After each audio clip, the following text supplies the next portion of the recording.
കോൺഗ്രസ് ഒരു ജനകീയ പ്രസ്ഥാനമാക്കി മാറണം. അതിനുവേണ്ടി താഴെ തലത്തിലുള്ള പ്രവർത്തനം ശക്തിപ്പെടുത്തും. ഇത് നമുക്കറിയാം, ഇന്ന് കേരളത്തിലും കേന്ദ്രത്തിലും ഭരിക്കുന്ന രണ്ട് ഗവൺമെന്റുകളും ജനങ്ങളെ വെല്ലുവിളിക്കുന്ന ഗവൺമെന്റുകളാണ്. കേരളത്തിന്റെ ഭരണത്തിൽ ജനങ്ങൾ മുഴുവൻ മടുത്തിരിക്കുകയാണ്. വിലക്കയറ്റം കൊണ്ട് ജനങ്ങൾ പ്രയാസപ്പെടുന്നു. തൊഴിലില്ലായ്മ കൊണ്ട് ചെറുപ്പക്കാർ ബുദ്ധിമുട്ടുന്നു. നാട്ടിൽ ഒരു വികസനവും നടക്കുന്നില്ല. അപ്പൊ അതുകൊണ്ട് കേരളത്തിന്റെ വളർച്ചയും പുരോഗതിയും താഴോട്ട് വന്നുകൊണ്ടിരിക്കുന്നു. കേരളത്തിൽ ഏതെങ്കിലും ഒരു വികസനം നടക്കുന്നുണ്ടോ? ഉമ്മൻചാണ്ടി ഗവൺമെന്റ് കാലത്താണ് ഏറ്റവും കൂടുതൽ വികസനം അടുത്ത കാലത്ത് നടന്നത്. കൊച്ചി മെട്രോ, വിഴിഞ്ഞം പദ്ധതി, കണ്ണൂർ വിമാനത്താവളം ഉൾപ്പെടെയുള്ള നിരവധി പദ്ധതികൾ കേരളത്തിൽ നടപ്പാക്കിയത് ഉമ്മൻചാണ്ടി ഗവൺമെന്റ് അധികാരത്തിലുള്ള കാലഘട്ടത്തിലാണ്.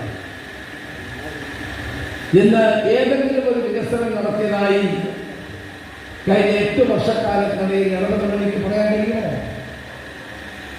അടിമുടി അഴിമതിയാണ് ഈ സർക്കാർ. എല്ലാത്തിനും അഴിമതി കാണിച്ചുകൊണ്ട്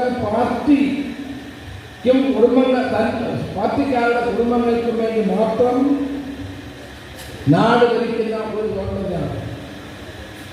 എത്രയാണ് സീറ്റുകളിലും കോൺഗ്രസ് കൈപ്പത്തി അടയാളത്തിൽ വിജയിപ്പിക്കാൻ വേണ്ടിയുള്ള പ്രവർത്തനങ്ങളുമായി മത്സരിക്കുന്ന സീറ്റുകൾ. എല്ലാ സീറ്റുകളിലും നമ്മൾ മത്സരിക്കുന്ന എല്ലാ സീറ്റിലും വൻപിച്ച വിജയം നേടി പാർട്ടിയുടെ അന്തസ്സ് ഉയർത്തിപ്പിടിക്കാൻ നിങ്ങൾക്ക് സാധിക്കണം. അതിനു വേണ്ടിയിട്ടുള്ള പ്രവർത്തനങ്ങൾക്ക് നേതൃത്വം കൊടുക്കാൻ കഴിയണം. നമുക്കറിയാം, ഇന്ന് ഈ കമ്മിറ്റിയുമാണ് വോളണ്ടിയറിയത് എന്ന് നമുക്ക് നിസ്സംശയം പറയാൻ കഴിയും. എല്ലാ വാർഡുകളിലും നോട്ടീസ് അടിച്ച് ആളുകളെ വിളിച്ചു ചേർത്ത് വിപുലമായ വാർഡ് കമ്മിറ്റികൾ ചേർന്ന് വാർഡുമാരുമായുള്ള തെരഞ്ഞെടുത്ത് ആ പ്രക്രിയ പൂർത്തീകരിച്ച് ഇന്ന് എല്ലാവരെയും ഒരുമിച്ച് ഈ ഓഡിറ്റോറിയത്തിൽ ഒരു വലിയ മഹാസമ്മേളനമാക്കി ഈ മണ്ഡലത്തിലെ കോൺഗ്രസ് പ്രവർത്തകരുടെ ആ കൂട്ടായ്മയാക്കി ഇതിനെ മാറ്റി എന്നുള്ളതിൽ മണ്ഡലം കമ്മിറ്റിക്ക് അഭിമാനിക്കാൻ ഏറെയുണ്ട് എന്നുള്ളതാണ് എൻ്റെ വിശ്വാസം. CCയുടെ നിർദ്ദേശമനുസരിച്ച് 14 ജില്ലകളിൽ ആദ്യമായി മണ്ഡലം പ്രസിഡന്റുമാരെ അനൗൺസ് ചെയ്തിരിക്കുന്നത് പത്തനംതിട്ടയാണ്. ബ്ലോക്ക് കോൺഗ്രസ് കമ്മിറ്റിയുടെ ഭാരവാഹികളെയും മറ്റ് ഭാരവാഹികളെ ഉൾപ്പെടെയുള്ള കാര്യങ്ങളെല്ലാം തന്നെ കൃത്യമായി തന്നെ KPCCയുടെ നിർദ്ദേശമനുസരിച്ച് തന്നെയാണ് മുന്നോട്ട് പോകുന്നത്.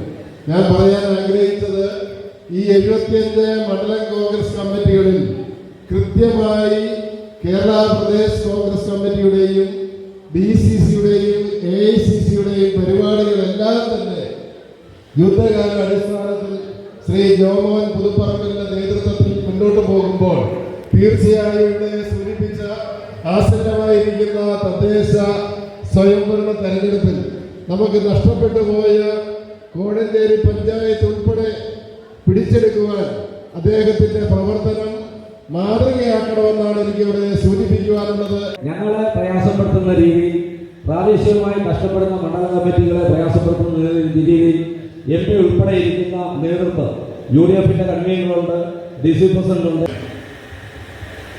ഞാൻ നേരത്തെ സൂചിപ്പിച്ചതുപോലെ വലിയ സന്തോഷത്തിലാണ് എല്ലാ കോൺഗ്രസ് പ്രവർത്തകരും.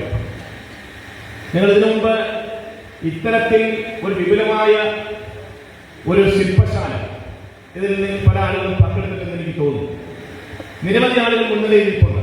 കോൺഗ്രസ് പ്രസ്ഥാനത്തിന് വേണ്ടി ആത്മാർത്ഥമായി പ്രവർത്തിച്ച ഒരുപാട് ആളുകൾ, അവരെല്ലാം ഈ സ്റ്റേജിലേക്ക് ഏതാനും മിനിറ്റുകൾക്കുള്ളിൽ നമ്മുടെ പ്രിയപ്പെട്ട നേതാവ് രമേശ് ചെന്നിത്തല ഇവിടെ വിളിച്ച് അവരെ ആദരിക്കുന്ന കടന്നുകൂടിയുണ്ട്. എന്ന് പറഞ്ഞു കഴിഞ്ഞാൽ ഒരാളെയും കോൺഗ്രസ് പ്രസ്ഥാനം മറക്കുകയും ഒരാളെയും കോൺഗ്രസ് പ്രസ്ഥാനം വിസ്മരിക്കുകയും അവരെ ചേർത്ത് പിടിച്ചുകൊണ്ട് ഇന്ത്യൻ നാഷണൽ കോൺഗ്രസ് എന്ന് പറയുന്ന മഹാപ്രസ്ഥാനം അതിശക്തമായി മുന്നോട്ട് പോകുന്ന ആ പാതയിൽ നമ്മുടെ കൊടി, പതാക അത് ഈ പഞ്ചായത്തിൽ വീണ്ടും ഉയരുവാനുള്ള അതിശക്തമായ ഒരു പ്രവർത്തനത്തിന്റെ ഭാഗമായിട്ടാണ് ഈ ചിന്തൻ